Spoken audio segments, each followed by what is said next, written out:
solution, mais du coup, personne n'a la solution. Oui, carré.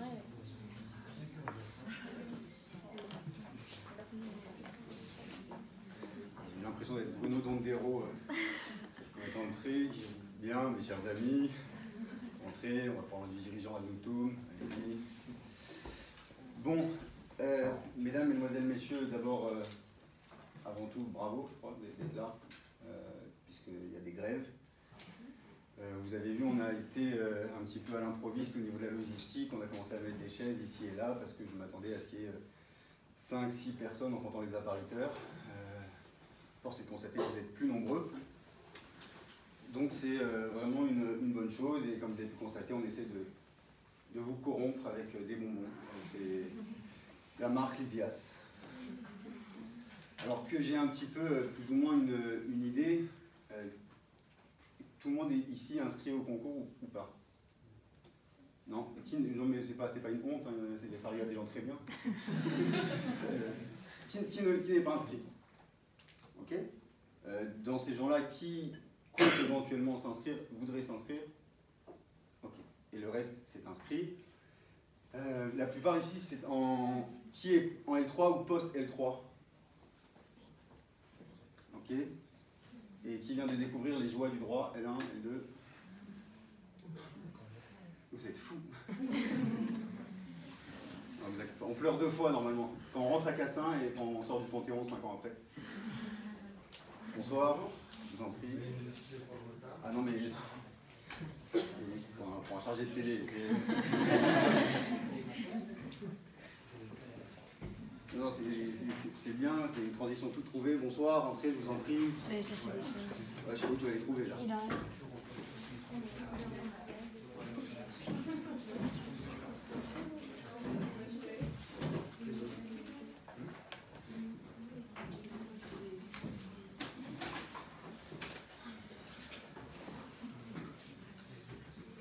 Ouais, il reste quelques places éparses ici et là. Désolé, on a fait que les moyens du bord. À la base, j'ai failli dire à l'initio, l'administration de Paris 1 nous avait accordé la salle 6, qui est beaucoup plus grande, mais c'était pas avant 20 h, donc c'est un peu compliqué. Tout le monde a des vies, et commencer à 20 h, c'est un peu complexe. Et donc ensuite, on a négocié une autre salle, et négocier administration de Paris 1 ensemble, bah, c'est compliqué. Donc on a eu cette salle, c'est déjà pas mal d'avoir une salle. Comme c'est filmé, il faut que je fasse attention à ce que je dis. Merci à la Sorbonne, merci beaucoup à Paris 1, merci à Georges Haddad. Merci pour tout ce que vous faites depuis tant d'années. C'est bon, il y a une chaise en plus. On va faire avec.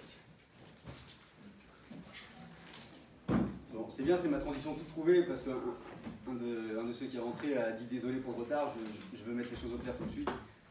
Je ne suis pas professeur de rhétorique, je ne suis pas professeur d'art oratoire. Ça fait un moment maintenant que j'ai à cœur de partager là où je peux un savoir, une conception, une vision, parce que c'est un sujet qui m'intrigue et il me passionne depuis de nombreuses années. Donc là où on me demande, je vais dans des entreprises, dans des lycées, dans des zones dites d'éducation prioritaire, pour des associations d'étudiants, mais voilà, j'ai pas la prétention de vous donner ici que des garanties avec des certitudes.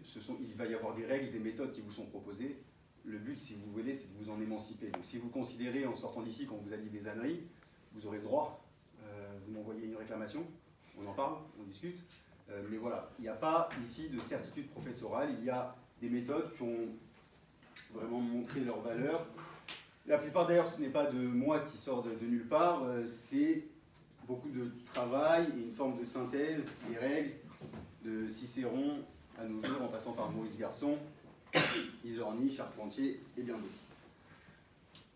L'objet de la conférence ce soir, elle est très ciblée. Je vais essayer d'être le plus ciblé possible. Je m'étais dit, pour tenir les temps, que j'aurais mon téléphone à côté pour regarder. J'avais oublié que le téléphone serait là-bas. Donc, oui, je veux bien pour avoir une idée du temps. Alors, comme je n'ai pas de discours totalement écrit, il est inévitable, j'ai reçu un message de Maxime, il est inévitable qu'on s'abandonne parfois un petit peu à la parole, et le temps est une chose très relative. Mais donc je vais essayer de cibler le plus possible ce qui peut servir vraiment dans un discours, dans la préparation d'un discours, dans la façon de présenter un discours, que ce soit en éloquence ou en plaidoirie, Et évidemment, donc, comme c'est ciblé, je vais passer des choses qui seraient vraiment intéressantes. Et je peux vous conseiller des bibliographies pour celles et ceux que le sujet intéresse. Bonsoir. C'est comment mettre la honte à quelqu'un quand il rentre, tu fais focus dessus. Pour celles et ceux que ça intéresse, il y a plein de questions qui sont passionnantes sur la rhétorique, sur l'éloquence, sur l'oratoire, déjà parce que c'est pas la même chose. De savoir si c'est une question de talent, une question de travail, enfin voilà. Ceux qui sont intéressés, n'hésitez pas à nous solliciter par message. Vous voyez, ça c'est bien parce que c'est quelque chose qui me sert en même temps que je vous parle. Vous allez devoir faire face à l'imprévu en permanence lorsque vous prendrez la parole. Donc, je l'évoque immédiatement parce que j'y pense. Quand vous serez dans des salles avec 3 juges ou 4 juges devant vous, un samedi matin, ils ne sont pas tous très frais forcément à 9h ou à 10h ou post-déjeuner à 13h. Il peut y avoir vraiment 1000 imprévus qui arrivent dans une salle. Souvent, les salles de TD, vous allez avoir un type qui rentre parce qu'il est sûr qu'il y a TD. Il s'assoit, il ne comprend pas que c'est un concours d'éloquence. Ça peut arriver. N'hésitez pas vraiment à vous servir des imprévus. Il ne faut pas que ça mette un malaise entre vous et vos juges. Donc voilà, il y a des bruits. À Paris 1, il se passe des choses étranges le samedi. Vous êtes en plein machin, il y a un courant d'air qui passe, une aération qui s'excite. Donc n'hésitez pas, n'ayez pas peur de jouer de l'imprévu. Il ne faut pas que ça vous dérange. Néanmoins, je vous disais donc que je ne vais pas pouvoir vraiment rentrer dans le détail, surtout l'art oratoire, l'éloquence, alors qu'il y a 1000 sujets qui sont vraiment intéressants là-dessus. Je vais cibler, mais ceux qui sont intéressés par une bibliographie, n'hésitent pas. Et d'ailleurs, pour ceux qui ont peur aussi de trop noter, de ne pas tout prendre en note bien comme il faut, là encore, il y a un petit fascicule qui a été fait à l'occasion d'une masterclass similaire à celle-ci il y a peu de temps. Elle est sur le site Lysias. N'hésitez pas à la demander parce qu'il se peut que le papier soit... Alors, je suis nul en informatique, mais de ce que je comprends, quand vous mettez un papier, il y a un temps et après il faut le réactualiser. Donc n'hésitez pas à nous envoyer des messages. Vous pouvez m'envoyer des messages à moi, je réponds. C'est pas évident à retenir. Samuel Savarel, je vais le marquer.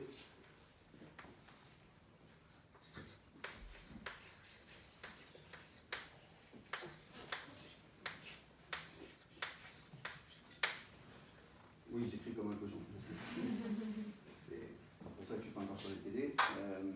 Donc voilà, n'hésitez pas. Il y a à peu près tout ce que je vais vous dire là qui est retenu. Et même le plan que j'ai fait pour vous, je peux vous l'envoyer sans problème. Pour ceux qui sont encore un peu sceptiques ou pour ceux qui sont inscrits, je tiens à rappeler vraiment l'importance et la fécondité de ces concours-là. Dans le monde associatif universitaire, les associations d'art oratoire pullulent. Et c'est une bonne chose, il faut s'en réjouir. Il y a, rien qu'à Paris 1, je ne pourrais pas tous les citer par manque de temps. C'est vraiment une bonne chose. Il faut saisir cette chance parce que si vous regardez bien dans notre formation, alors à titre personnel, je suis beaucoup plus près du crépuscule que de l'aurore de la formation universitaire, mais on est orphelin de la prise de parole. On est formé, voire formaté à l'écrit.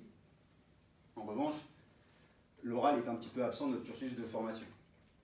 Vous avez un exposé, plutôt plus dans certains TD, avec un chargé de TD qui ne vous écoute pas et 80% de la salle qui est sur Facebook et Instagram. Pour que ce soit en anglais en plus, alors là on n'en parle même pas. Vous avez une feuille, tout est écrit. Vous avez un oral de temps en temps, juste parce qu'ils avaient la flemme d'organiser un truc écrit, donc ils vous mettent un oral qui dure 5 minutes sur le droit international public.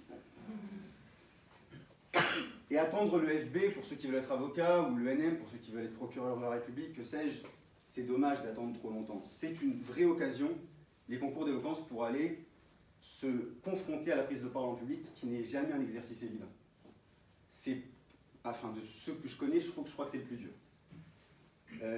La peur ne part jamais véritablement, et même si ensuite, lorsque, je l'espère, nous serons plaideurs, avocats de la défense, procureurs, professeurs, juristes d'entreprise, qu'importe, les enjeux ne sont pas les mêmes, les conséquences ne sont pas les mêmes, la réalité de la confrontation à sa prise de parole en public, ça reste la même mécanique. Et quand on n'est pas du tout confronté à ça, ça s'entend et ça se voit. Je ne sais pas si vous traînez un peu vos guêtres dans les palais de justice, franchement, parfois, il y en a, on a envie de lui dire continue, crois en toi. Il y a peu de temps, moi je suis esclave, stagiaire en cabinet d'avocat. Il y a une semaine même pas, je crois que j'assistais à, c'était devant le juge d'application des peines, une jeune procureure qui à l'évidence connaissait son dossier. Ça devait être une de ses premières prises de parole et on voit qu'elle a dû découvrir ça très récemment. En pleine audience, c'était vraiment, sans exagérer, Alors, merci Monsieur le Président, Mesdames, Messieurs les juges. L'individu que nous avons ici devant nous est un multirécidiviste. Prends un Xanax. Quand on ne s'est pas confronté à la prise de parole, forcément, ça devient de plus en plus dur. Donc au moins, ces concours-là, c'est l'occasion rêvée de se confronter à cette prise de parole.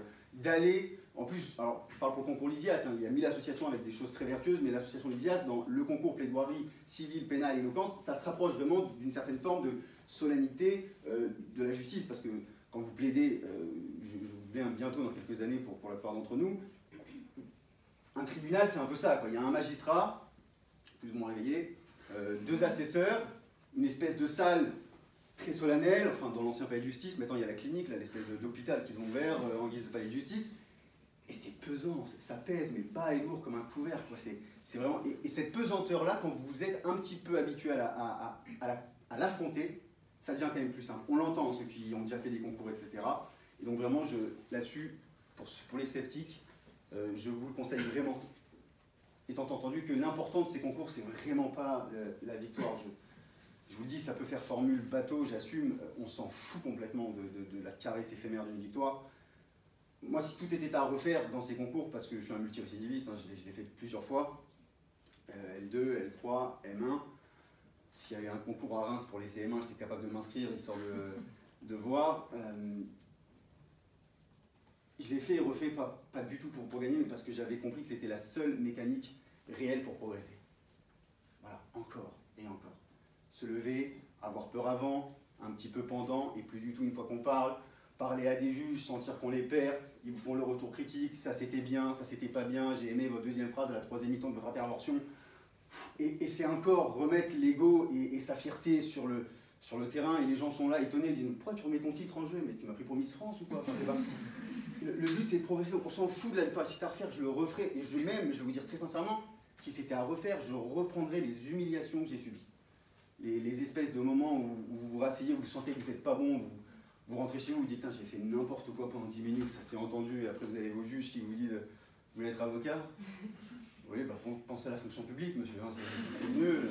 La mairie recrute à Saint-Ouen. Hein. Ça, je reprendrai volontiers.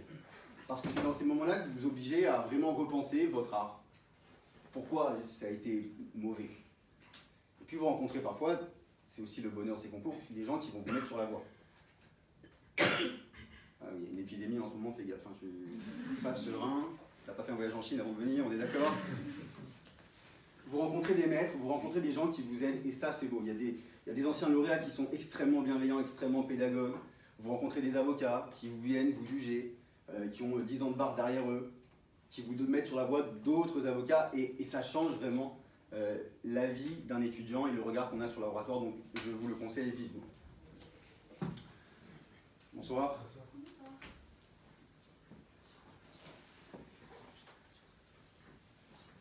Venons-en au fond. Je vais vous parler d'abord de ce qui est essentiel. Je pourrais me perdre en détail dès le départ, avec de la technicité, de la rhétorique, des éléments, des figures de style, et vous pouvez aller à la longueur de masterclass. Vous entendez les gens qui vous parlent de choses, comment structurer un argument, comment faire une métaphore, comment se positionner en parallépipède par rapport au sol. Enfin, et personne ne vous dit, mais l'essentiel, soyez simple, authentique. La règle des règles, pour paraphraser Molière, c'est d'être simple. Ça va faire 3-4 ans maintenant que je fais des concours, des candidats, j'ai dû en voir des centaines. En mémoire, j'en ai 2, peut-être, ou 3.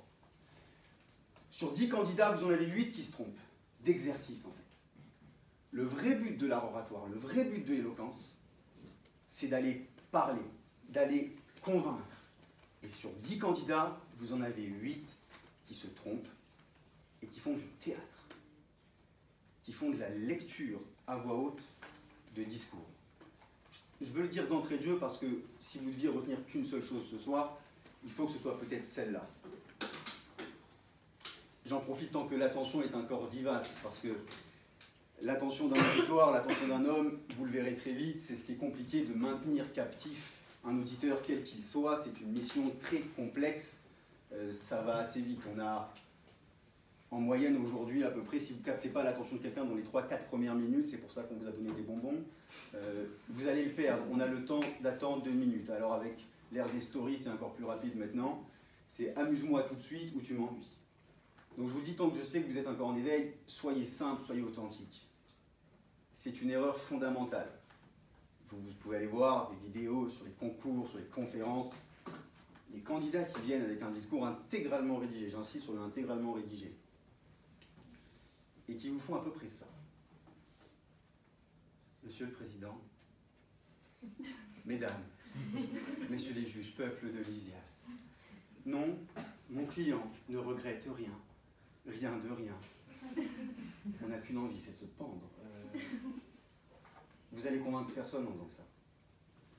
Vous serez jamais aussi bon qu'en étant simple, vous-même. Nicolas Boileau a écrit dans l'art poétique, et c'est très intéressant à lire, ça se lit rapidement en plus, tout ce qu'il dit pour le poète, c'est à peu près valable pour l'orateur, et il dit « Soyez simple avec art, sublime sans orgueil, agréable sans phare. Soyez simple. » Le théâtral n'a jamais convaincu personne. Il ne faut pas confondre la grande éloquence et la grande éloquence. Ces gens-là, ils ennuient. C'est du cœur que part la flamme qui force l'auditeur à découvrir son âme. C'est fade, quelque chose de théâtral. Et ça, je tiens à le dire parce que c'est un réflexe naturel et inévitable qu'on a d'aller prendre le recours d'un texte intégralement écrit. Et comment les en blâmer? Parce que ça fait tellement peur d'affronter un auditoire véritablement. D'aller vraiment être soi-même l'espace de 10 minutes. C'est hyper compliqué. Mais pourtant, le bon oratoire, la bonne intervention, c'est vraiment une opération à cœur ouvert et à visage découvert.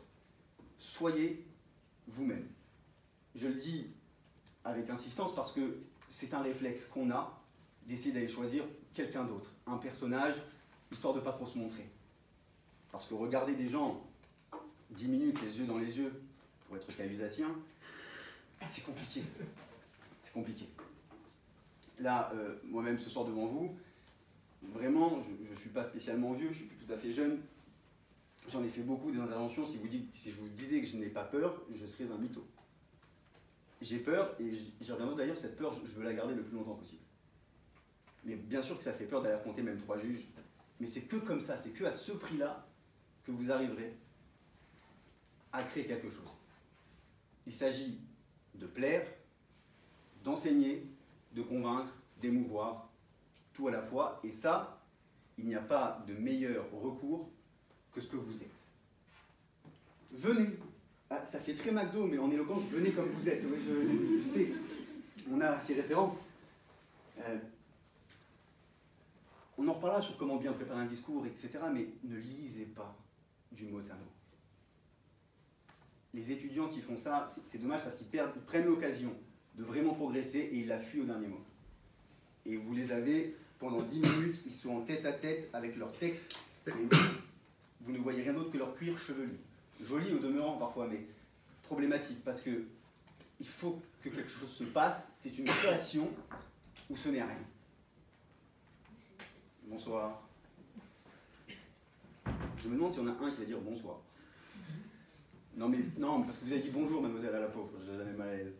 Non, bah, vous avez une place?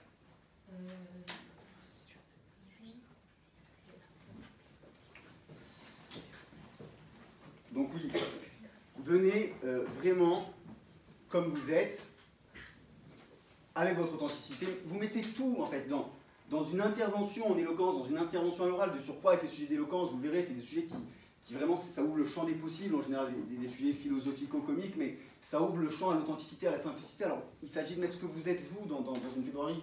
Vos désillusions, vos échecs, vos peurs, vos doutes, vos abandons, votre nostalgie, votre mélancolie, votre pathologie, parfois. Mettez tout, en fait. Mettez tout. Quand quelqu'un qui a un sujet qui évoque, par exemple, ça arrive, l'amour, il va me parler pendant 10 minutes de l'amour au regard de Flaubert et Stendhal. Mais c'est pas lui, parle-moi de toi. Je sais que tu t'es fait friendzoner il y a 2 mois, dis-moi ce que ça t'a fait. Vas-y, aie le courage d'être toi-même. sans jamais tomber dans l'extrême inverse qui est tout à fait condamnable, celui du cabotinage, du narcissisme poussé à son paroxysme. Non, il ne s'agit pas de parler pour soi, mais il faut parler de soi. Entre les deux, la nuance, elle est très importante. Donc, là-dessus, que ce soit clair, soyez véritablement vous-même, ne lisez pas. Si vous voyez que vous n'y arrivez pas, il y a des méthodes, mais ne lisez pas. Hein, je parlais des avocats tout à l'heure, un des plus grands avocats qu'on ait connus, peut-être deux, Maurice Garçon et son maître, qui était maître Laborie. Maurice Garçon était un jeune avocat à ce moment-là, tout le monde est certain qu'il aura une immense carrière, il était d'ailleurs le fils d'un grand pénaliste, de la doctrine, et voilà arrivé sa première audience aux assises, et lui qui était pourtant si doué par la peur, a intégralement rédigé sa plaidoirie. Aux assises, en même temps, ça peut se comprendre, ça fait tellement peur, les assises. Il rédige intégralement, et son maître de stage, qui le voit juste avant, il dit « Fais voir ta plaidoirie, je te dis si c'est bon ou pas bon ». Donc maître Maurice Garçon rend sa plaidoirie à Laborie, tout craintif, que va dire le maître, et Laborie regarde sa plaidoirie, il la lit, et franchement elle est parfaite. Il la prend, il la déchire, devant lui. Alors là, si on se met à la place de Maurice Garçon, ce qu'il a dû se dire à ce moment-là, Starful là. Et là, il lui dit ceci qui est très important, plaide, parle, ne lis pas. Voilà. Donc, pareil pour vous, allez avec au plus profond de votre être, de votre âme, de ce que vous êtes. Je vais expliquer comment est-ce qu'on prépare ça sans crainte pour ne pas avoir peur de se lancer à l'eau. Mais imaginez ne serait-ce que la petite conférence de ce soir si je faisais que lire. Là, j'ai devant moi un plan qui est un fil d'Ariane, comme un rappel, comme un secours, comme un renfort, mais pas un dictateur oratoire. Si je veux m'en émanciper, je le fais. Parce que, retenez ceci, c'était déjà très bien dit par Cicéron et puis par Montaigne notamment, la parole n'est pas un monologue quand il y a un auditoire. Là, ce qu'on est en train de faire, c'est qu'on dialogue. Il n'y a que moi qui est dans la sonorité, mais on dialogue. C'est 50-50. Entre ce que j'avais pensé faire et ce que je vais faire, il y a toujours une petite marge. Cette marge, c'est vous. Je me nourris, on se nourrit toujours d'un auditoire, d'une instance, d'une ambiance. Parce que parfois, quand vous pensez votre intervention, vous l'imaginez de telle manière, et puis vous arrivez, c'est pas du tout comme c'était prévu. La chaise, elle est là, l'auditoire, il est là, il y a 3 juges sur 5 qui, en fait, ne sont pas venus, et vous découvrez tout ça, et puis les têtes sont différentes que ce que vous avez imaginé. C'est plus jeune, ou c'est parfois étonnamment beaucoup plus vieux. Il faut faire avec. Donc, retenez ceci, faites confiance, en fait, à celui que vous serez lorsque vous allez plaider. Pourquoi on rédige tout à la virgule près? C'est parce qu'on n'a pas confiance en ce qu'on va être et ce qu'on va faire au moment où on va plaider. Faites-vous une fois confiance, et vous verrez que vous aurez du mal ensuite à recourir à nouveau au texte intégralement rédigé. Je vous disais, j'ai une petite expérience infinitésimale, mais quand même, s'il y a un truc que je retiens avec bonheur dans mes années de pseudo-formateur et coach en oratoire, c'est les étudiants qui vous disent merci parce que vous leur avez dit d'arrêter de tout écrire et de plaider une fois comme ils étaient eux-mêmes. C'est un exercice que je faisais souvent quand j'étais invité à juger des candidats. Ils venaient, ils faisaient leur texte pendant 10 minutes. Je pensais à ce que j'allais manger ce soir, pendant 10 minutes. Et à la fin, je disais, est-ce que tu peux, s'il te plaît, lâcher ton discours, et je vais te poser une question, je te donne 3 minutes pour me répondre. Il n'a pas eu le temps de la préparation. Il n'y a pas de discours, il n'y a rien. Je dis, voilà, imagine que les juges qu'on est là, on a le droit de te retirer quelqu'un. Pense à quelqu'un que tu aimes profondément. Les juges là, nous, on a le droit de te l'enlever. Tu as 3 minutes pour nous convaincre qu'on a le droit de t'enlever ta mère, par exemple. Montre-nous que toi aussi, tu préfères à la justice ta mère, que tu es canusien. Tu as 3 minutes. Et là, c'était le jour et la nuit. Les candidats qui étaient juste insipides avant parce qu'ils lisaient, se révélaient en fait. Ils parlaient à cœur ouvert, vraiment, sans préméditation outrancière, et c'était du sublime. Donc, là-dessus, que ce soit clair. Quand on y parle, la question de la peur, parce que je sais que certains qui voulaient venir à la conférence m'ont parlé de ça en message, la peur. Et j'ai eu des étudiants qui me demandent comment est-ce qu'on enlève la peur. Et je ne vois pas pourquoi on veut l'enlever en fait. Tout bonnement. Ou les étudiants qui me disent j'adorerais faire ce concours, mais j'ai peur. J'avoue que je ne comprends pas. En fait, la peur, ça fait partie intégrante de ce que vous êtes et ça fait une grande partie de votre qualité. Quelqu'un qui n'a absolument pas peur n'a plus le souci de bien faire. Quelqu'un qui n'a absolument pas peur accentue, aggrave le fossé qu'il y a entre lui et son auditoire et se crée très vite pas très sympathique. Quelqu'un qui arrive avec une arrogance particulière on ne va pas l'écouter. Ça dérange. Surtout en France, on a horreur de l'arrogance, surtout celle des autres.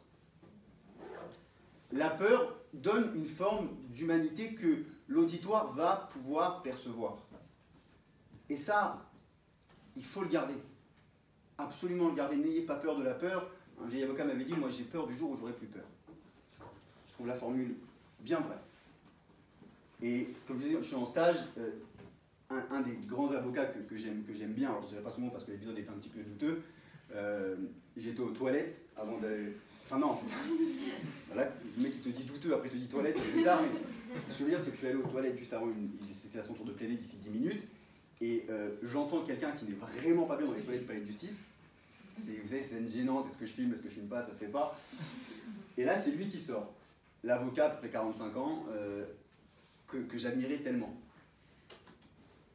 Et là, t'es comme un débile. Tu vas pas dire à un maître, t'as la diarrhée, tu vois, c'est pas très éloquent. Donc, mais comme il voit que j'avais vu, il dit oui. Après 20 ans, j'ai peur. Au possible, il avait les mains moites, c'était dégueulasse. Et je vous raconte même pas l'état des aisselles sous la robe. Et ça m'a marqué parce que, voilà, cette peur, faut la garder. Cette peur, faut la garder. En plus, je vais vous dire quelque chose là-dessus sur la peur, que ce soit clair. Elle s'en va une fois que vous prenez la parole.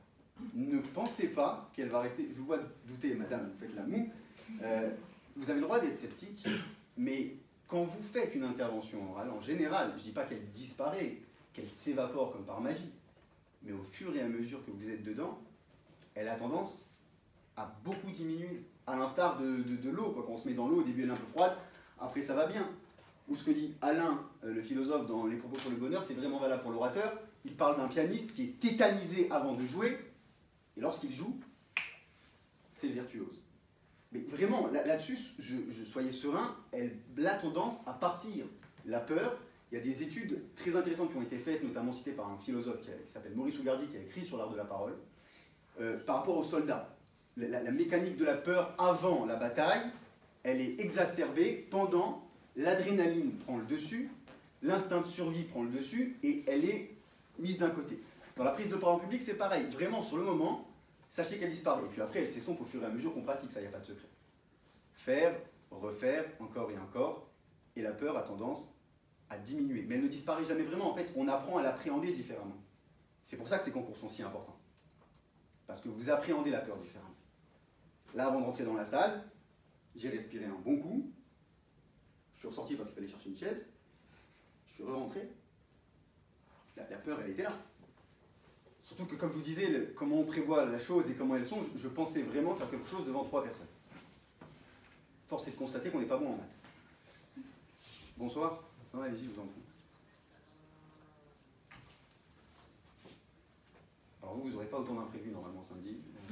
Rassurez-vous, s'il y a quelqu'un qui rentre toutes les 2 minutes, c'est qu'il y a un problème. Mais voilà, cette peur, il ne faut pas qu'elle vous paralyse parce qu'on en fait toute une montagne alors que ce n'est pas si grave que cela. J'ai souvenir d'une personne que j'avais aidée qui était certain que la peur allait totalement le tétaniser. Et pour cause, la première fois que j'ai fait un exercice avec lui, j'ai pas compris, je lui ai dit bah écoute, c'est quand tu veux, je mets mon chrono, il n'était plus là. Il était parti de la petite salle qu'on avait louée pour l'occasion, il me dit j'ai peur, je dis mais je suis tout seul dans la salle. Je peux rien faire, j'ai pas de pouvoir sur toi, je peux rien faire pour ta moyenne de t'aider, enfin, détente. On a travaillé 1 fois, 2 fois, 3 fois, 4 fois, et aujourd'hui, il faudrait peut-être lui rappeler d'avoir peur, lui. Donc, ne vous inquiétez pas sur ça, la peur se dissipe. Alors, comment est-ce qu'on prépare son discours lorsqu'on ne veut pas tomber dans la facilité problématique de l'écriture intégrale? Comment est-ce qu'on prépare? Alors là encore, il n'y a pas de secret absolu, de baguette magique, mais il y a des méthodes qui ont fait leur preuve. D'abord et avant tout, dans quel sens faut-il aller? Une des grandes erreurs, c'est de passer de l'écriture à l'oral. De telle sorte que vous recevez votre sujet, réflexe,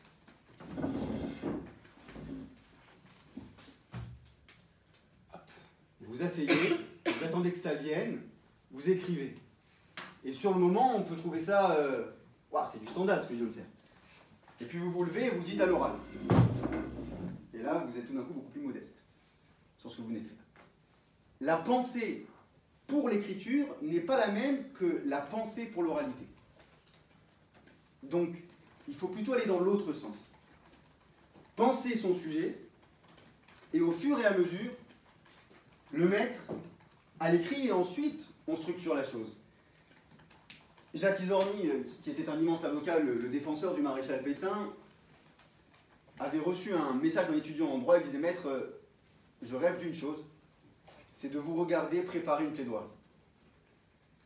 Et Jacques Izorni lui avait répondu, puisqu'à l'époque les grands avocats avaient une vraie forme de déontologie, et il lui avait dit: il n'y a pas de souci, vous êtes le bienvenu au cabinet si vous avez 2 heures à perdre à regarder un bonhomme qui court et tourne dans son bureau et met une phrase sur une feuille de papier une fois toutes les 5 minutes.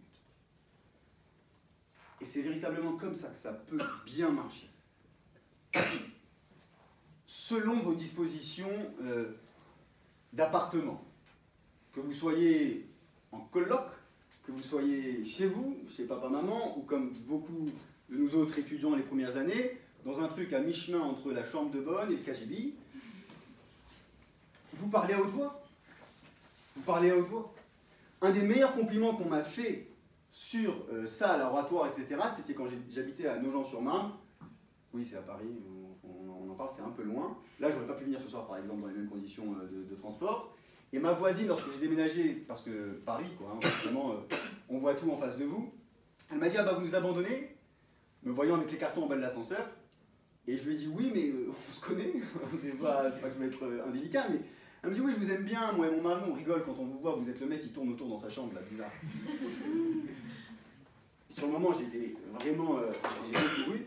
Vous voyez les imprévus, je vous disais. Mais c'était exactement ça, parce que c'est comme ça que ça peut venir, en fait. On pense dans les mots et par les mots. Donc quand vous avez un sujet, je sais pas, l'amour est-il une chance? Un sujet d'éloquence, si vous vous asseyez et que vous cherchez les idées, ça va finir sur Wikipédia. Alors que, parlez-vous à vous-même.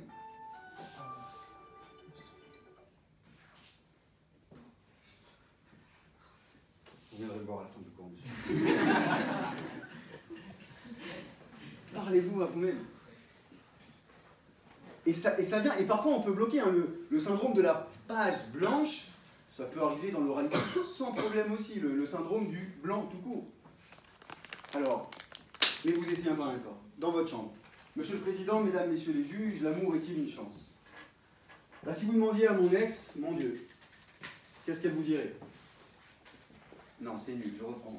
Monsieur le Président, Mesdames, et vous comme ça, pendant 5 minutes, et on marche par association d'idées. Donc vous allez associer un vécu à une citation, à quelque chose que vous avez vu, à un film, qu'importe. Après, ça vient, ça marche. Et au fur et à mesure, vous mettez ça sur un bout de papier. Ne vous faites pas violence. Si ça vient pas, on passe à autre chose. Netflix, je sais pas ce que vous voulez, mais pas se faire violence, parce qu'en général, on accouche des trucs assez douteux quand on se fait violence. Enfin, c'est vraiment comme un 2B. C'est-à-dire que quand il vient pas, il vient pas. Parfois, il vaut mieux pas. Enfin, le consentement, 2B, franc prix. Fais-moi le bien. Bon, pas forcer à outrance, mais en général, ça vient par association d'idées. Et ensuite, c'est le structure, ce que Cicéron déjà expliqué, on a les inventions, on a les idées, ensuite on structure. Et là-dessus, faire un plan, on sait qu'entre juristes, c'est plus trop un problème de faire un plan. Si tout se passe bien dans votre structure universitaire, à la fin, vous rêvez en 2 parties et 2 sous-parties. Bien équilibré. Donc là-dessus, il n'y a pas tellement de soucis. Mais voilà déjà comment est-ce qu'il faut aller. Parlez-vous à vous-même, essayez de vous convaincre. Et les idées viennent, les unes après les autres, vous les mettez sur un bout de papier, et ça va donner quelque chose d'utile. Alors là, je vais parler à ceux qui ont le concours d'éloquence. Je ne peux pas vous donner de conseils absolus sur le fond, parce que par définition, le fond, ça varie infiniment selon les uns et les autres. Ce que je peux vous dire en revanche, évitez d'aller dans le poncif. Vous avez l'opportunité d'une tribune à l'oral. Souciez-vous un peu moins, vous n'êtes pas sur Twitter. Ce que je veux dire, c'est qu'on voit trop de candidats qui viennent pour nous plaider sur un sujet, pendant 10 minutes nous expliquer que le mal, c'est mal, que sauver les dauphins, c'est bien, et que l'égalité homme-femme, c'est cool. Merci. Si vous avez l'opportunité de la parole, n'hésitez pas à être un petit peu inorthodoxe tant que vous n'êtes pas dans le délictuel, bien sûr. Il y a des choses, c'est des infractions. Mais personne ne va avoir de souci avec ça. Quand quelque chose est bien fait, on peut à peu près tout faire. Et inversement, si vous allez dans le sens d'une idée qui est globalement admise par la plupart de nos contemporains, alors présentez-la sous un angle un petit peu plus pertinent. Voilà, quelque chose, je le dis parce que c'est quelque chose qu'on vit chaque année, et Dieu sait que des concours d'éloquence, j'en vois beaucoup. Venir et dire aux juges, il y a beaucoup d'inégalités en France, comment te dire, je le soupçonnais déjà, tu vois, je le pressentais. Trouvez un air un petit peu plus pertinent et n'ayez pas trop peur d'être subversif. Voilà. Certains candidats parfois nous disent, j'avais envie de le traiter comme ça, mais j'avais peur. Peur de quoi? Peur de blesser qui? N'ayez pas peur d'être un petit peu plus corrosif qu'à l'accoutumée. Un conseil aussi pour ceux qui font l'éloquence, souvent, là, je vous parlais du blanc quand ça ne vient pas l'idée. Moi, je sais que j'ai dû gagner des concours d'éloquence grâce à une seule chose, qui est très connue, peu utilisée. Ça va vous décevoir, c'est un dictionnaire. Ça, c'est fait, ah, je le savais, j'aurais dû le dire. La prochaine fois, vas-y, jette-toi.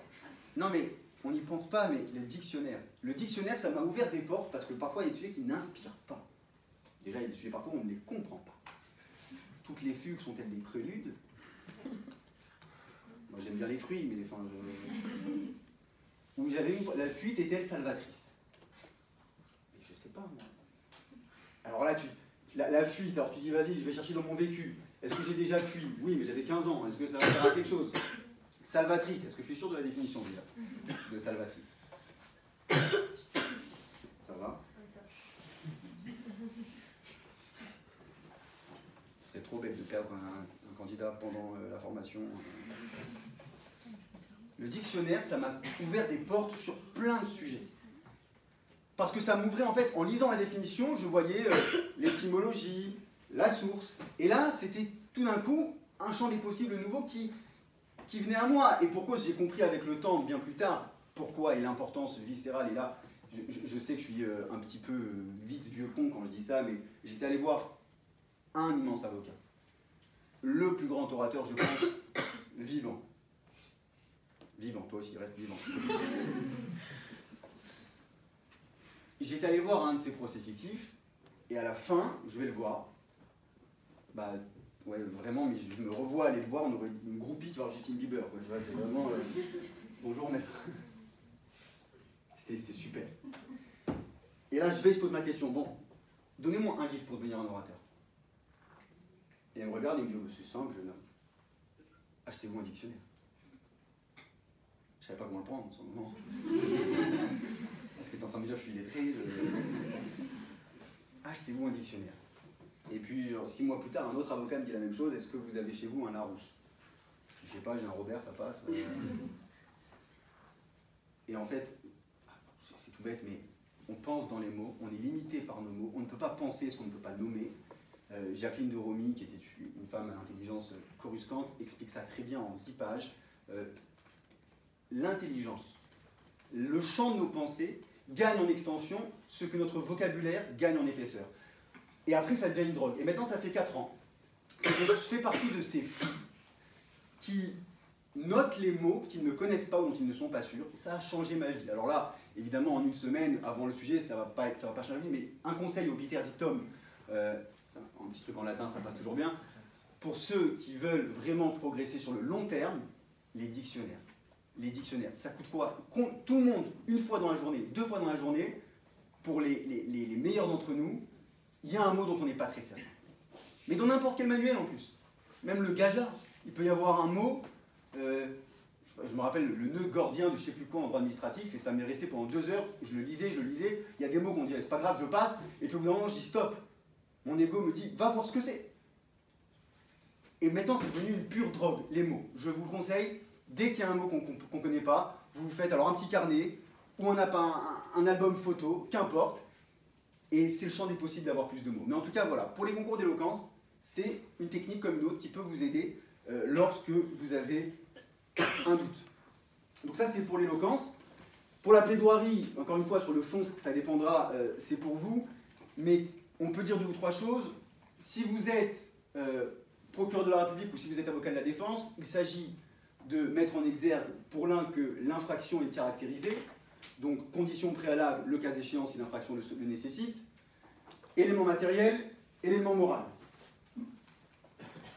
Ça va? Et vous êtes tous malades, vous. Condition préalable, élément mat, élément moral, et pareil pour l'avocat, alors oui, j'y pense, éviter les...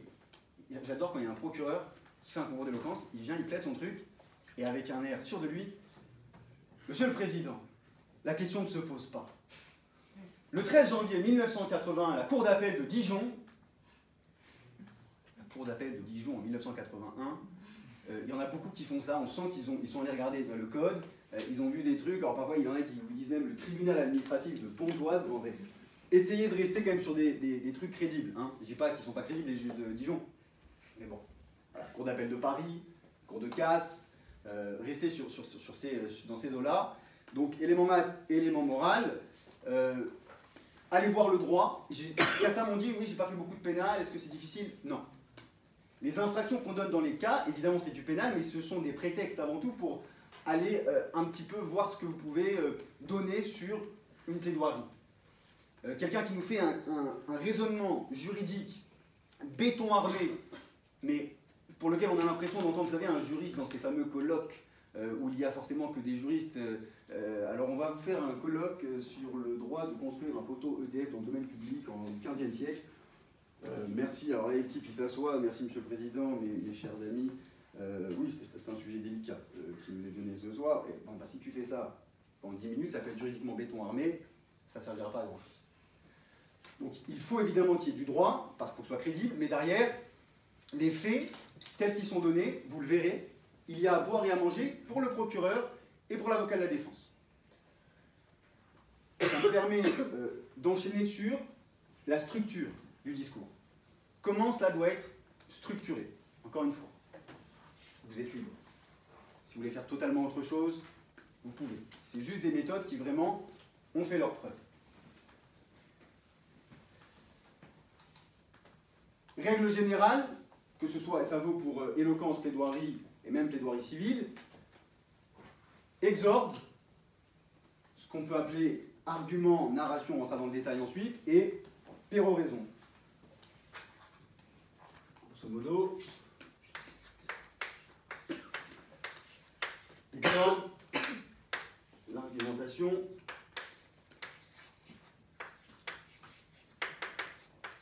et la péroraison. Ça, c'est quelque chose qui est valable, peu importe l'exercice spécifique. Pourquoi?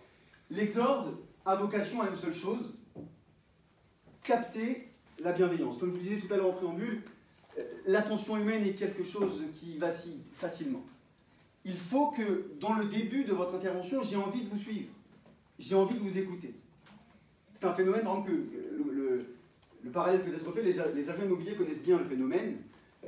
Quelqu'un qui rentre pour acheter un appartement, s'il n'a pas le coup de cœur dans les 40, 50 premières secondes, ça peut être exactement l'emplacement qu'il voulait, l'endroit qu'il voulait, il y a même des moulures au plafond, il ne le prendra pas.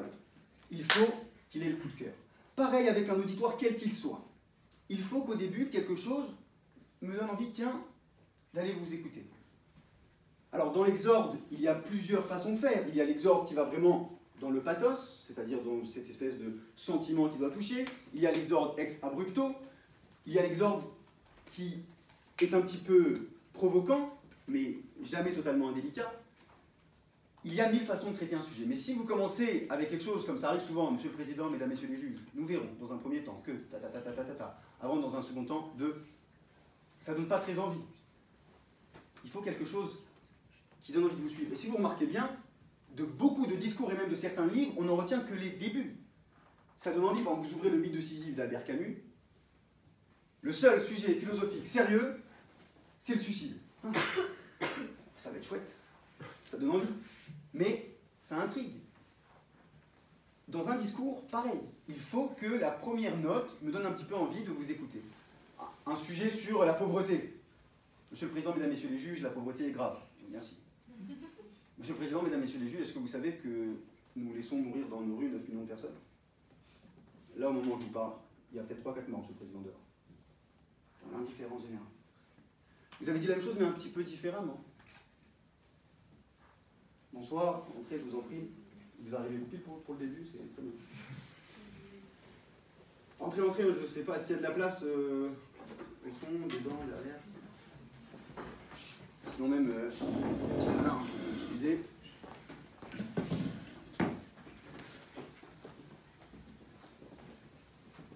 Il n'y a pas longtemps, enfin, c'est un exemple que je donne, j'avais fait un concours, j'étais convié à un concours, et le sujet était casse-gueule. C'était quelque chose sur le féminisme, féminicide, etc. Il y avait 4 candidats avant moi, et les 4 candidats avaient fait la prouesse d'endormir à peu près 80% des gens qui étaient présents, et notamment les 4 juges femmes qui nous écoutaient. Mon exorde devait me permettre de regagner l'attention. Vous voyez, c'est bien, au moins vous avez vu vraiment l'exercice le plus dur, parce que si j'arrive à ne pas vous perdre là, c'est que j'aurais réussi ma soirée. Et je savais que les gens ne m'écouteraient pas, parce qu'on venait d'assister à 4 discours soporifiques, sans être méchant. Les juges, je le voyais bien, n'étaient vraiment plus avec nous. Elles dialoguaient entre elles, c'est très dur pour un candidat. Ça, nous, on ne le fera pas. Je vous en donne ma parole. Les juges, entre eux, ne vous manqueront pas de respect. Celui qui fait ça, on le démonte. Ah non, mais vraiment, un juge vous fait ça, vous mettez octogone sans règle, direct, il n'y a pas moyen. Et là, c'était ça. C'est-à-dire, le candidat était en train de plaider, et l'autre, je ne sais pas s'ils étaient sur un site de fringues ou quoi, elle lui montre vraiment, elle lui montrait, et c'était gênant, et je savais qu'elles étaient dans cette disposition intellectuelle-là avant de m'écouter. Donc je vais, je pose mes feuillets, j'avais prévu une petite exorde, une phrase de Simone de Beauvoir ou de Veil, je ne sais plus, quelque chose pour faire joli, dire je suis votre ami, je viens en paix, s'il vous plaît, ne me balancez pas. Et ça n'allait pas marcher, ça allait faire pchit. Donc j'arrive, Madame la Présidente, Mesdames les juges, je tenais à vous dire que, à mon sens, l'égalité des sexes est une véritable ineptie. Mais sérieux là aussi. Alors elles étaient profondément choquées, mais au moins elles étaient attentives. Et c'est tout ce que je cherchais. J'ai pas été non plus totalement maladroit, indélicat, puisque je savais que dans mon discours ensuite, j'allais arrondir les angles et revenir là où elles veulent que j'aille. Mais c'est pour vous dire que l'exorde doit permettre cela. Monsieur le Président, Mesdames, Messieurs les juges, notre vie n'est qu'une perpétuelle désillusion. Voilà quelque chose qui intrigue un petit peu. Ça, c'est l'exorde. Donc après, à vous de trouver une formule qui vous va, qui vous parle, qui vous sied, mais sachez qu'il faut éviter d'être trop scolaire. Au départ, il faut intriguer l'oreille. Parfois, c'est tout ce qu'on retient de votre discours, c'est l'exorde. Oula. Là, les arguments, bon, comme je vous le disais, ça c'est le fond, ça dépend beaucoup de vous, mais qu'il soit dit tout de suite, il faut, plus important qu'être intelligent, il faut être intelligible. Il y a beaucoup de candidats qui oublient cela. Je vous parlais de l'importance du plan. Pourquoi? Je ne suis pas névrosé, mais ça permet d'avoir une visibilité. Une clarté pour vous, et donc une clarté pour celui qui vous écoute. Comprenez ça. Être bon à l'oral, c'est emmener un jury d'un point A à un point B, et parce qu'il est paresseux par essence, sans qu'il fasse trop d'efforts. Il faut que ce soit un ascenseur et non la montée des escaliers pour un auditoire. Le plan permet cela. Si c'est structuré pour vous, ce sera beaucoup plus clair pour vous. Il faut que quand vous sortiez de la salle, je puisse à petit peu près situer ce que vous avez raconté. Et je le sais d'autant mieux parce qu'il m'est arrivé de faire des choses où moi-même, en parlant, je me parlais à moi-même en nous disant qu'est-ce qu'on est en train de faire. J'avais un sujet une fois sur le doute. Je me suis dit, chouette, c'est un sujet philosophique, j'adore, je vais en mettre plein la vue, le scepticisme, le pyrrhonisme, et vas-y, et Descartes, et trucs. Et pendant que je parlais, je me perdais totalement. J'avais voulu montrer je ne sais quoi, j'étais totalement inintelligible, j'étais pas structuré, j'étais seul, absolument seul, et dans une pièce où il y a 100 personnes, quand vous êtes seul, vous êtes encore plus seul. Vous penserez à la phrase de tout à l'heure. Mais ça, évitez-le. Donc un plan bien structuré, ça permet de ne pas trop se perdre, et surtout intelligible. Si lorsque vous reprenez votre argumentaire, vous vous dites tiens celui-là, est-ce que vraiment il est important? Ou est-ce que c'est pour me faire plaisir? On enlève. La phrase de Boileau. Ajoutez quelquefois, mais souvent, effacez. Il faut savoir effacer quand on trouve ça pas trop. Il faut que ce soit clair et limpide pour vous. Et croyez-moi, c'est infiniment plus facile de ne plus être dans la lecture d'un bout de papier, d'un discours écrit, lorsque vous êtes sûr de votre plan. Vous savez d'où vous partez, vous savez où vous allez et vous savez comment vous y allez. Et là, cette peur irrationnelle, cette peur noire de « et comment je fais si les mots ne viennent pas ?» vous l'avez beaucoup moins, vous êtes plus rassuré. Et vous pouvez aller parler à ceux qui vous écoutent, parler à vos juges. Alors oui, avec nos fautes de français, je vais en faire des liaisons fort douteuses, c'est pas grave. Je préfère ça, quelqu'un qui me parle, qui ose me parler, que quelqu'un qui me lit. Ça peut être parfait à l'écriture, c'est forcément fade. Il y a eu une interview récente de Robert Badinter, où on lui demande comment est-ce qu'il faut bien préparer à l'écrit une plaidoirie. Et là, Badinter fait du Badinter, dont il a le secret. Mais non, mais pas du tout, c'est pas ça, dit-il. C'est absolument pas ça. Quelque chose qui est intégralement écrit ne peut que tomber aux pieds de celui qui l'entend. Donc oui, avec un plan bien structuré, on a beaucoup moins peur et on ose aller parler pendant 10 minutes à son auditoire. Donc, s'il y a quelque chose à bien travailler, c'est le plan. Et ensuite, la péroraison. La péroraison, c'est simple, il s'agit de laisser un peu votre auditoire sur quelque chose d'agréable, de sucré. Prenons ça comme ça. Si vous voulez vous faire un parallèle, c'est un repas d'éloquence. Voilà. L'entrée, ça donne envie, le plat, il faut que ce soit consistant, parce que sinon on va dire que c'est vide. Il faut finir sur une touche sucrée. La péroraison, c'est une phrase, une formule, qui peut-être rappelle ce que vous avez expliqué, mais joliment. Certains candidats, ou certains même qui font, j'ai pu voir ça une fois dans une conférence, expliquer qu'à la fin, il faut faire un rappel à l'auditoire. C'est-à-dire que vous avez des gens qui vous disent « Mesdames, Messieurs, maintenant je clôt. Je vous ai dit ceci ce soir. Dans un premier temps, je vous ai rappelé que. Dans un second temps, je vous ai dit que. Et dans un troisième temps. Alors de deux choses l'une, soit tu prends ton auditoire pour des amnésiques, soit tu as besoin de le redire, c'est que tu l'as mal dit avant. Si c'est clair et structuré, il n'y a pas de problème. Vous avez 10 minutes en éloquence. Les gens qui veulent placer 6 idées en 10 minutes, à l'oral, ça donne du Nicole Belloubet. C'est fourre-tout, ça va dans tous les sens, ça finit pas les phrases. 3 arguments. Et vous développez. Pas trop vouloir en fait. Donc, moi je déconseille de vous dire à vos juges, parce qu'on ne vous écoute plus, c'est bon, on a compris, je viens de vous le dire. Donc répéter, c'est en plus c'est fade, c'est scolaire. Non, trouvez un moyen de joliment tout redire ou de laisser vos juges sur quelque chose qui frappe, qui marque. Exemple, la question de rhétorique. Typiquement, vous allez à une audience, un avocat défend quelqu'un, et à la fin, comment il termine? Pas en vous disant je vous dis ci, je vous dis cela. Il a expliqué comment est-ce que l'individu en est arrivé à faire cette infraction, à faire cette escroquerie pour nourrir ses enfants parce qu'il avait 30 000 € de dette. Il regarde ses juges, il leur dit c'est simple. Maintenant que vous connaissez cet homme, vous auriez fait quoi dans la même situation? Vous auriez fait quoi, mesdames, messieurs? Et il laisse sur un point d'interrogation une question de rhétorique. Ça peut être une bonne méthode pour finir quelque chose. Mais la péroraison, doit avoir vocation à laisser votre auditoire sur quelque chose qui séduit l'oreille. Alors, rapidement, pour ceux qui font du pénal, sur le développement, le procureur doit rappeler les faits. On va vous envoyer des faits, vous les synthétisez, vous les ciblez, vous les orientez.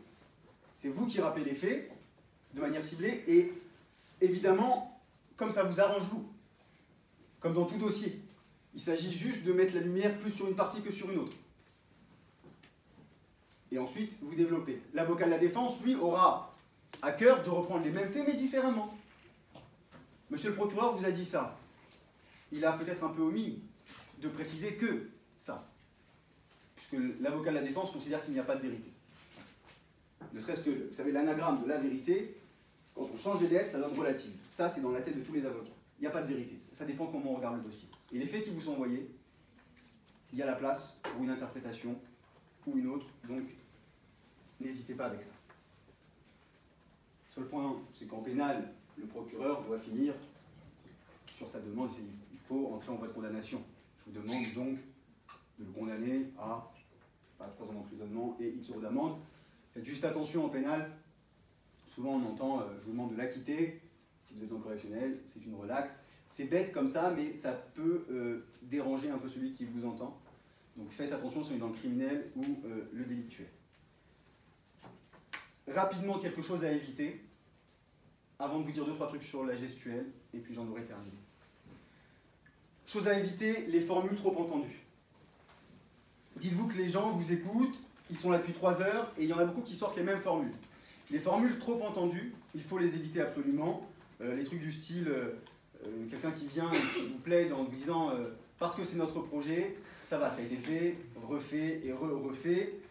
Ou alors le fameux mal nommé, c'est accroître les désordres du monde. Pareil, on a trop entendu. Évitez voilà, les formules sempiternelles, c'est pas forcément fameux, d'autant que je sais pas pourquoi.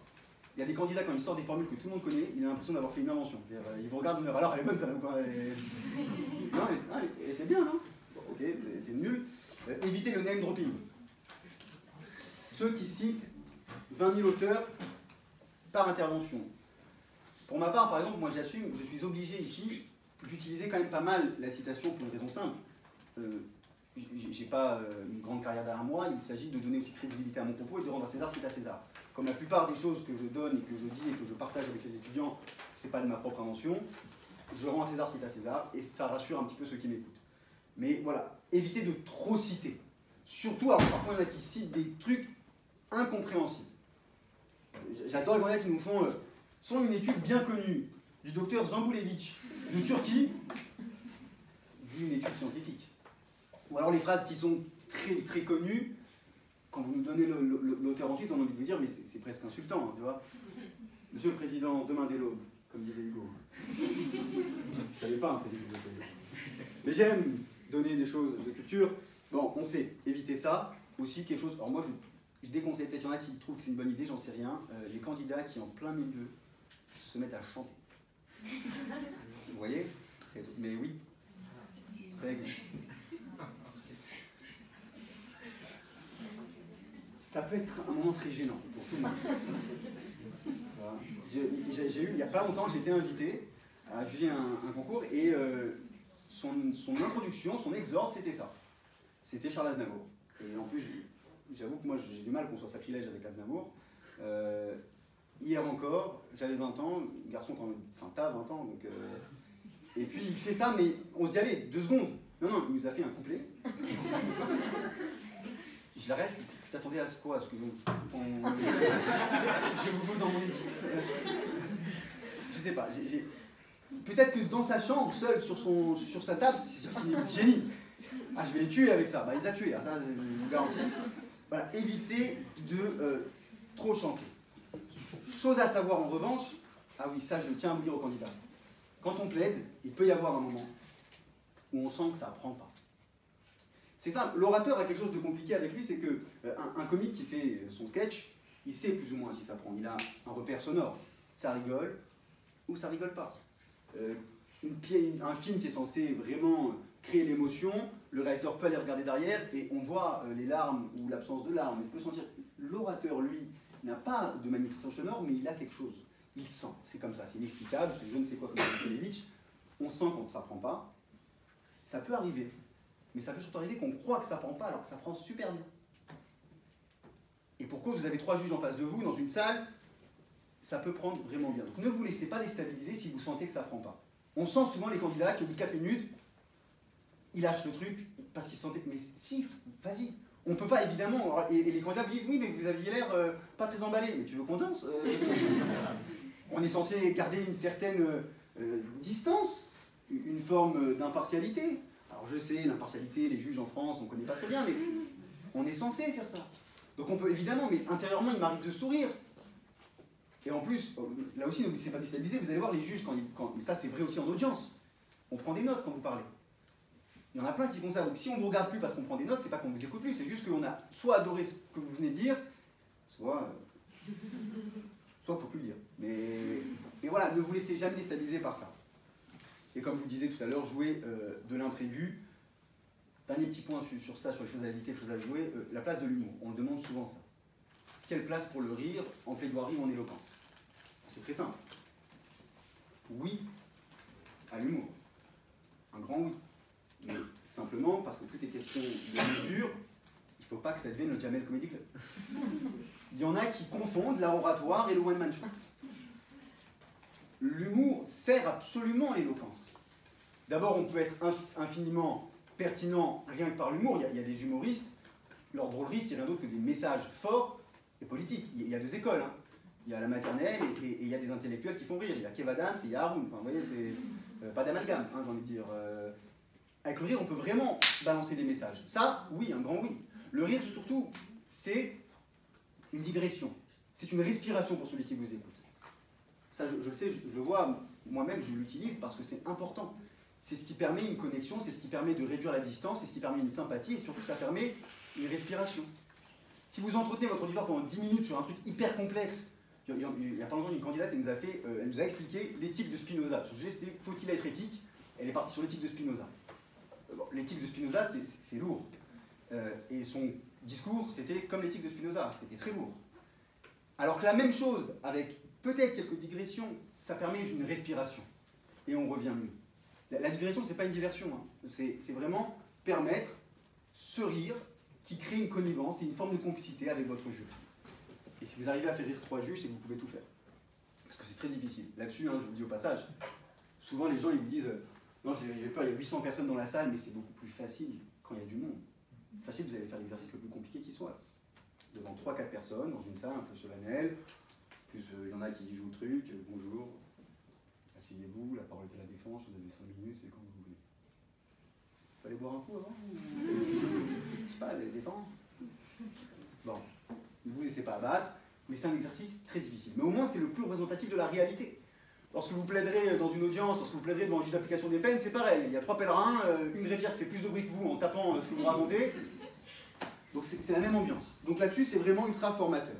Donc oui à l'humour, quand c'est une digression, quand ça sert votre propos, pas l'humour potache. Je termine, mesdames, messieurs, en vous laissant sur le non-verbal. Ça, c'est aussi important. On dit souvent que le non-verbal, c'est 80% d'une force de conviction. Certes, mais s'il manque les quelques pourcents restants, il ne restera plus grand-chose. Mais c'est vrai.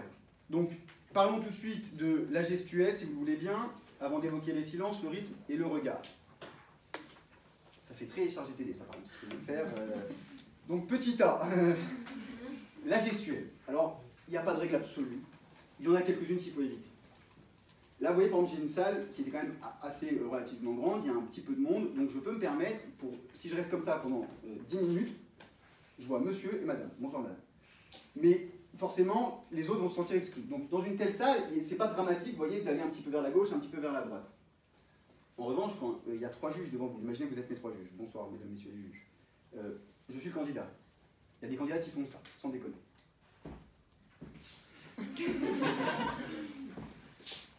Ils cherchent un truc, les gars. Ça, si quand vous sortez, j'ai un torticolis, je vous aime pas, inévitablement. Évitez d'osciller comme une pendule, de gauche à droite, ça ne sert pas à grand chose. Un réflexe naturel, comme on a un peu peur, c'est de gesticuler un petit peu. Alors, conseil très simple, au niveau des jambes, c'est quelque chose qui peut envoyer un message qui rassure à tout le corps et qui en plus est nécessaire, voire vital pour la respiration. Je m'explique, si vous voyez un candidat, la prochaine fois je ramènerai un truc pour mettre en surélévation, il y a des candidats qui se mettent comme ça, avant de plaider. Inévitablement, en fait, comme vous avez peur, vous êtes instable. Et donc, ça se voit, ça se sent. Envoyez un message à votre corps que vous êtes rassuré, et la meilleure façon, c'est d'avoir les jambes suffisamment... Alors, c'est pas position chasse-la-neige non plus, hein, mais voilà, quelque chose d'assez stable, au sol, CR7. Un avocat m'avait conseillé ça, il m'avait conseillé un exercice que j'avais essayé, c'était le métro. Il m'avait dit, tu te mets entre 2 rames, et si au moment, enfin métro, la guerre, il y avait des métros et tout, c'était une belle époque en France, il me dit, tu te mets entre 2 rames, et au moment où il arrive, si tu arrives à rester droit, c'est que tu as gagné. Donc j'ai dû me faire toute la lune une fois avant de réussir, mais une fois que vous êtes bien au sol, bien ancré, votre corps est infiniment plus rassuré, et ça marche beaucoup mieux. La question des mains. Alors, il y en a qui conseillent de faire des exercices, à mon sens, j'ai vu une fois il y a pas longtemps, il y a un mois, une masterclass où le type disait pour la gestuelle et pour la voix, de se mettre comme ça devant son miroir, avec une main, un stylo dans la bouche, la main derrière, et cette main-là, qui bougeait, seulement celle-là. Moi, ça me pose un problème de dignité humaine, en fait. Je ne peux pas faire ça devant mon miroir et après aller payer devant des gens. Donc je trouve ça d'un ridicule sans nom. Effectivement, il ne faut pas que les mains soient parasites. C'est-à-dire qu'entre eux, celui qui ne les bouge pas, ou c'est presque un petit peu stressant, ceux qui plaident comme ça, pendant 10 minutes, il faut qu'il y ait un équilibre. Il ne faut pas non plus tomber dans la caricature de l'italien juif dans le sentier. Enfin, vous voyez, là, c'est... Monsieur le Président, c'est quoi je te parle des clowns, tu vas kiffer. Je te fais une plaidoirie hors taxe, bon, il ne faut pas non plus que ça tombe dans cet extrême-là. Donc, restez quelque chose, là, la main, ça va être le prolongement. Et deux points essentiels. C'est pour ça que je l'ai fait à la fin, parce que je sais qu'on retient aussi qu'on dit à la fin. Vous avez un allié quand vous parlez. Ça, le silence. Les candidats, il y en a beaucoup. Sur 10 candidats, il y en a 7. 10 minutes, on sent qu'il y a un TGV après. C'est vraiment... Bon, je plaide, tu mon truc et je me casse. Pas un silence. C'est un torrent continu de paroles. Il faut ponctuer vos discours de silence. Parce que vous, ça vous permet de reprendre respiration. Ça permet à l'intellect de celui qui vous entend de reprendre un peu respiration. Ça a en plus de ça une magie, le silence. On se dit des choses dans le silence qu'on n'arrive pas à se dire lorsqu'on parle. Il y a quelque chose en plus dans le silence. Donc n'hésitez pas. Imaginez le même argument que vous balancez comme ça dans le flot de votre parole, où vous coupez court à un moment donné et vous regardez vos juges avec un silence. Ça change la donne. Et ça sert, une chose très importante, les variations de ton. Les variations. Il n'y a rien de pire que quelqu'un qui reste monotone sur 10 minutes. La candidate que vous imitez en début, ça existe vraiment. Hein, le nanana nanana nanana nanana nanana nanana nanana. Parfois il fait des petits vibes genre nanana.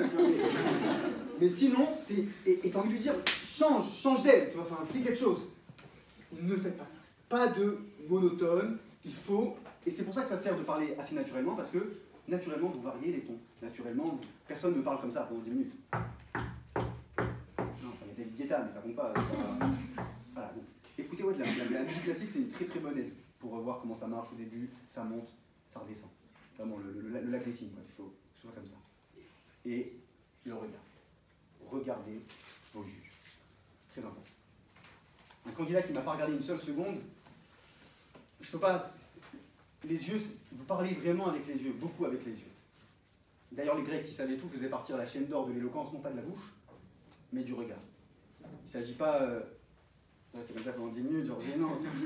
Il y en a qui font ça, ils bug sur toi. C'est du harcèlement, là. Mais quand même, vous avez, je sais pas, 3 juges. Dites-vous qu'au moins, les 3, il faut leur accorder un regard à chacun. Parce qu'on parle avec les yeux. Et dernier petit point, alors j'aime pas ce petit point, mais je suis obligé de le faire. Prenez du plaisir. Il y a des candidats, ils sont mortifiés par l'enjeu, je pense, qu'ils jouent quelque chose. T'as rien à gagner. Hein. Au pire, une prépa, ça fait joli sur le CV, c'est sûr, mais le but, c'est la progression. C'est toi, c'était 10 minutes, c'est que sortir au bout de 10 minutes et dire je suis meilleur qu'il y a 10 minutes, j'ai tout à revoir, tout à refaire, mais je suis meilleur. Mais voilà, prenez du plaisir. Je dis comme ça, parce que ça fait un peu bête. On dirait l'entraîneur de foot qui entraîne une équipe de Ligue 2, qui peuvent faire le Paris Saint-Germain. Vous leur avez dit quoi? Mais les gars doivent prendre du plaisir. C'est l'essentiel, tu fasses tourner le ballon. Ça fait un peu ça, mais c'est pas grave. Vraiment. Amusez-vous, soyez convaincus, et je pense vraiment que vous serez convaincants. Merci de m'avoir écouté.